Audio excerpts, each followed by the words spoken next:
میں آپ کے سامنے جب اللہ کے رسول کی گستاخیاں کی جائے، جب حضور علیہ السلام کو گالیاں دی جائے، تو اس وقت ہماری ذمہ داری کیا بنتی ہے، اس ذمہ داری پر کچھ گفتگو کرنے کی سعادت حاصل کروں گا۔ اہل منبر سے بھی میری گزارش ہے کہ وہ بھی توجہ فرمائے، دعائیں دے، اور آپ سب تو سنجیدگی سے سن ہی رہے، آپ کی بھی توجہ چاہتا ہوں۔ ایک مرتبہ 14ویں صدی کے مجدد امام اہل سنت سید اعلیٰ حضرت سے سوال کیا گیا کہ اللہ کے رسول صلی اللہ علیہ وآلہ وسلم کو گالی دی گئی، حضور علیہ السلام کی شان میں گستاخی کی گئی، تو کیا کرنا چاہیے؟ یہ بہت خاص بات میں آپ کے سامنے پیش کر رہا ہوں۔ اس کشتہ عشق رسول سے پوچھا جا رہا ہے کہ حضور علیہ السلام کو گالی دی گئی، گستاخی کی گئی، ہمیں کیا کرنا چاہیے، پبلک کو کیا کرنا چاہیے، عوام کو کیا کرنا چاہیے؟ تو اس عاشق رسول نے جواب دیا، فرمایا مسلمان صحیح العقیدہ ان کی طرف التفات ہی کیوں کریں، یعنی مسلمان ان کی طرف توجہ ہی کیوں دیتے ہیں؟ پہلی بات تو یہ ہے جیسے کسی پاگل کی طرف انسان توجہ نہیں دیتا، مسلمانوں کو چاہیے کہ ان گالیاں دینے والوں کی طرف توجہ کرنے کی ضرورت ہی نہیں ہے۔ کیوں ایسا کریں؟ اس لیے کہ ایسوں کا علاج یہی ہے، ان کا علاج یہ ہے کہ جب ان کے سامنے ہو تو خاموش رہو، ان کے سامنے ہو تو خاموشی بہتر ہے، اور اگر وہ سامنے نہ ہو تو ان کی فراموشی بہتر ہے۔ جملے کے ادیبانہ رنگ پر آپ کی توجہ چاہتا ہوں۔ فرمایا ان کی طرف تمہیں توجہ دینے کی ضرورت نہیں ہے، ان کی طرف آپ توجہ نہ دیں۔ اگر گالیوں کی کلپ آ جائے اس کو فارورڈ کرنے کی کوئی ضرورت نہیں ہے، اس کو آگے بڑھانے کی کوئی ضرورت نہیں ہے، وہی ڈیلیٹ کیجئے، وہی اس کو ختم کیجئے، یہ اپنی موت آپ مریں گے۔ فرمایا ان کی طرف توجہ کرنے کی ضرورت نہیں ہے۔ علاج ان لوگوں کا یہ ہے، اگر وہ سامنے ہو تو خاموشی ہے، اور اگر وہ پیٹھ پیچھے ہو تو فراموشی ہے، ان کو بھول جاؤ۔ اب اس کے بعد پھر کیا ان کا علاج کرنے کا؟ اب کیا کریں؟ فرماتے ہیں اٹھتے بیٹھتے ہر وقت ہر حال میں اپنے محبوب بے مثال کا ذکر پاک اتنا زیادہ گرم جوشی سے کرو کہ مخالف خود ہی آگ میں، حسد کی آگ میں جل کر کے ختم ہو جائے۔ علاج کتنا بہتر ہے کہ اپنے نبی کا ذکر اتنی کثرت سے کرو، اتنی کثرت سے کرو، اتنی گرم جوشی سے کرو کہ بچہ بچہ ذکر مصطفیٰ سے اپنی زبان کو تر کر لے۔ اٹھے تو ذکر مصطفیٰ، بیٹھے تو ذکر مصطفیٰ، لیٹے تو ذکر مصطفیٰ۔ ذکر مصطفیٰ اتنا کثرت سے ہو کہ اگر تمہارے گھر میں ختنہ کی محفل بھی ہو تو ناچ گانا نہیں ہونا چاہیے، بلکہ ذکر مصطفیٰ کی محفل ہونا چاہیے۔ اگر تمہارے گھر میں شادیاں ہو تو بھی ذکر مصطفیٰ کی محفل ہونی چاہیے۔ اگر تمہارے گھر سے جنازے اٹھ رہے ہو، زیارت کی محفل ہو، تیجے کی محفل ہو، 10ویں 20ویں کی محفل ہو، تو بھی ذکر مصطفیٰ ہونا چاہیے۔ اس کی وجہ یہ ہے اگر غم میں ذکر مصطفیٰ کرو گے تو غم ختم ہو جائے گا، اور خوشیوں میں ذکر مصطفیٰ کرو گے تو انشاءاللہ تمہاری خوشیاں دوبالا ہو جائے گی۔ وہ پتہ چلا گرم جوشی کے ساتھ، پورے یقین کے ساتھ اپنے نبی کا ذکر کرو، کثرت سے ذکر کرو، بیٹھتے اٹھتے مدد کے واسطے یا رسول اللہ کی کثرت کیجئے۔ شرک ٹھہرے جس میں تعظیم حبیب، اس برے مذہب پہ لعنت کیجئے چرچا انہی کا صبح و شام، جانے کافر پر قیامت کیجئے۔ آئیے اب ہم بھی گرم و جوشی کے ساتھ، مردوں کی طرح نہیں سننا، گرم جوشی کے ساتھ اب اپنے محبوب کا ذکر کرتے ہیں۔ سبحان اللہ، سبحان اللہ۔ گرم جوش، جواب تو دشمنان رسول کا یہی ہے نا، کیونکہ جب ایک بدبخت نے اللہ کے رسول کو گالی دی، جب ایک بدبخت نے، یعنی یہ گالیوں کا سلسلہ آج کا نہیں ہے، پرانا ہے، حضور علیہ السلام کے ظاہری دور سے ہے۔ جب ایک بدبخت نے، توجہ فرمائیں، اگر توجہ حیدرآباد کے عاشقوں کی تو میں عرض کروں، کیا ایک بدبخت نے اللہ کے رسول کو گالی دی تو آقا نے صحابہ سے فرمایا تم میں کون ہے، تم میں کون ہے جو میری طرف سے اس بدبخت کو جواب دے؟ تم میں کون ہے جو میری طرف سے اس بدبخت کو، کیونکہ اس بدبخت نے جو گالی دی تھی وہ اشعار کی شکل میں دی تھی، تو آقا نے وہ کون ہے اس کا جواب دے؟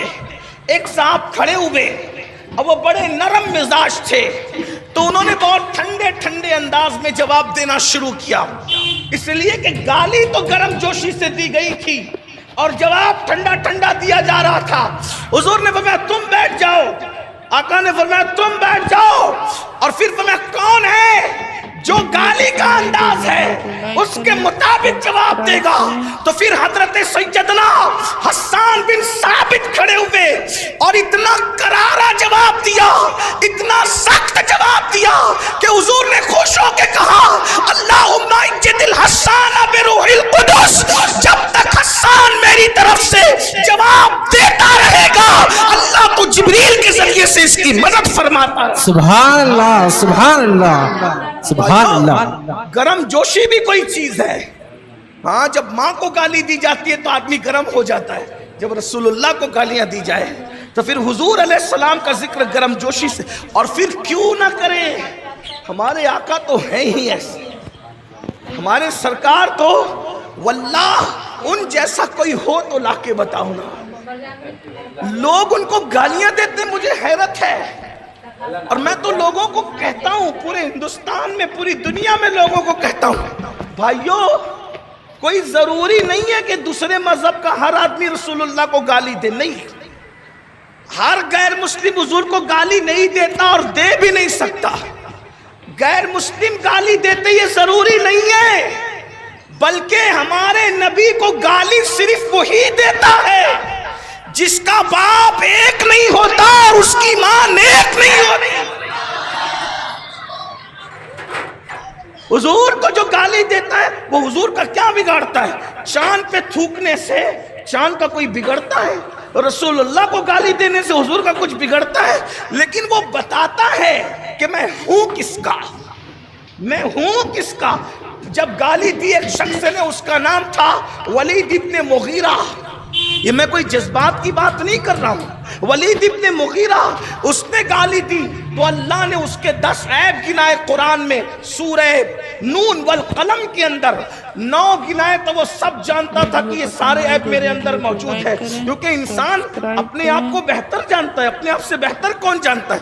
تو پھر اس کے بعد 10واں عیب جو گنایا تو قرآن نے کہا اُتُلِّمْ بَعْدَ ذَلِكَ زَنِيمٌ، محبوب جس نے تجھے گالی دی ہے پیارے وہ تو اپنے باپ کا بیٹا ہی نہیں ہے، وہ تو اپنے باپ کا، جو نبی کو گالی دے سمجھ جاؤ کوئی نہ کوئی گڑبڑ ضرور ہے، گڑبڑ ضرور، یہ قرآن کہہ رہا ہے اُتُلِّمْ بَعْدَ ذَلِكَ زَنِيمٌ، پیارے جس نے تجھے گالی دی تو وہ تو باپ کا ہے ہی نہیں۔ تو وہ دوڑتے دوڑتے گیا اور اپنی ماں کے سینے پہ لات مار کے اسے زمین پہ گرا دیا۔ یہ شرافت ہے گالی دینے والوں کے پاس کہ وہ ماں کے بھی نہیں ہوتے، لوگ ان کے ساتھ کیا کھڑے ہوتے ہیں، اور ماں کے سینے پہ بیٹھ گیا۔ میں پھر کہہ رہا ہوں، میں کسی ایک ملک کی بات نہیں ہے، پوری دنیا میں جہاں کوئی حادثہ ہو، کوئی ایک ملک کی بات، جنرل بات ہو رہی ہے، کیا اس سینے پہ بیٹھ گیا؟ میں تو 1450 سال پرانی بات کر رہا ہوں، سینے پہ بیٹھ گیا، بولا بتا 9 عیب تو جانتا ہوں، یہ 10واں جو بتایا مجھے نہیں پتا کہ بتا میں کون ہوں۔ تو اس کی ماں نے کہا اگر حلالی ہوتا تو ماں کے سینے پہ کیوں بیٹھتا؟ تیرا باپ نام مرد تھا جس کا نام مغیرہ تھا، ولید ابن مغیرہ۔ تو میں یہاں اپنے ذوق کے مطابق کہتا ہوں کہ وہ مغیرہ کا نہیں تھا، وہ وغیرہ کا تھا۔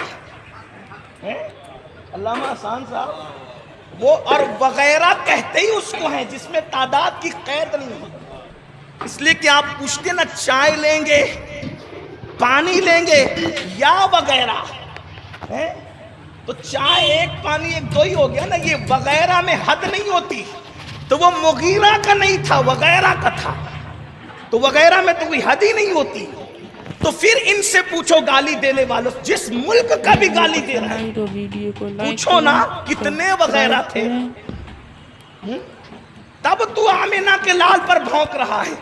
خدا کی قسم اگر ماں شریف ہوتی تو تو کافر ہو کر بھی کبھی آمینہ کے لال کو گالی نہیں دے سکتا تھا، اس لیے کہ ماؤں کے دودھ کی شرافت ان کی بے ادبی سے انسان کو روک دیتی ہے، کوئی گستاخی کرے۔ یہ میں نے بات رکھ دی، لیکن اب ہمارے بزرگوں نے جو ہمیں نصیحت کی ہے کہ گرم جوشی سے حضور علیہ السلام کا ذکر کثرت سے کرو، تو تھوڑی دیر آئیے ہم بھی ذکر کرتے ہیں، اور ان کا ذکر ہی کرنے کے لیے تو دنیا میں آئے ہیں۔ دہن میں زبان تمہارے لیے، بدن میں ہے جان تمہارے لیے، ہم آئے یہاں تمہارے لیے، اٹھے بھی وہاں تمہارے لیے، جنا میں چمن، چمن میں سمن، سمن میں فبن، فبن میں دلہن، سزائے مہن پہ ایسے منن، یہ امن و اما تمہارے لیے۔ اور یا رسول اللہ آپ کی شان کیا ہے؟ اشارے سے چاند چیر دیا، چھپے ہوئے کھر کو پھیر لیا، گئے ہوئے دن کو عصر کیا، یہ تاب و تما تمہارے لیے۔ یہ مرحمتیں، یہ کچی متیں، نہ چوڑی لتیں، نہ اپنی گتیں، قصور